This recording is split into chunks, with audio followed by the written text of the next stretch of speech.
सांग मैंने नमस्कार गुड मॉर्निंग मो ना हूँ लोकनाथ दास। तो मुझे आज आपन को दो तीन टा टिप्स बतेबी जोटा कि आप जानतु। हेल्दी ब्रेकफास्ट माने कौन मुझे आपको बुझे। तो हेल्दी ब्रेकफास्ट होची आपन जिते सकाळु संध्या दीपर तीन टाइम आम खाद्य खाऊे। तीन टाइम भितर आप सकाळ जो जलिखिया आपन को हेवी हवा दरकार। हेवी माने कौन विटामिन दरकार, मिनरल्स दरकार, कैल्शियम दरकार, फाइबर दरकार, विटामिन B12 दरकार, प्रोटीन दरकार, जिंक दरकार, ये सब जिनस दरकार। तो केमी आम जाना खाद्य रे सब पेस्टिसाइड मिलगला।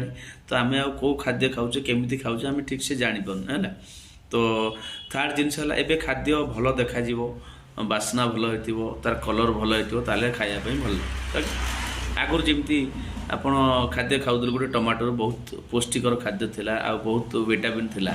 एबे जो खाद्य आसूची बहुत पेस्टिसाइड आसुची सब पैकेज फूड्स आसुची। तो से डॉक्टर आमको मेडिसिन उपर आम आडिक्टेड हो जाऊे। तो आयुर्वेदिक कहूँ जदि खाद्य राइट है तो मेडिसिन आपको दरकार ना।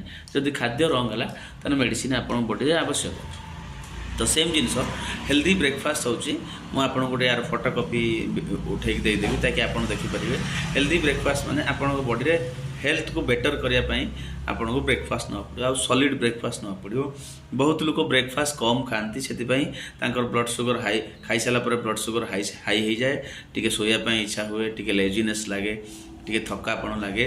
तो मोर सजेसन आप सकाळ माने किसी जूस नियंतु। जूस रे काजू पकातु, बादाम पकातु, आलमंड पकातु, फ्रुट्स पकातु, ये सब जिनस छेना पकातु। ये सब जिनस पकई गोटे सॉलिड जूस भी नहीं पारे।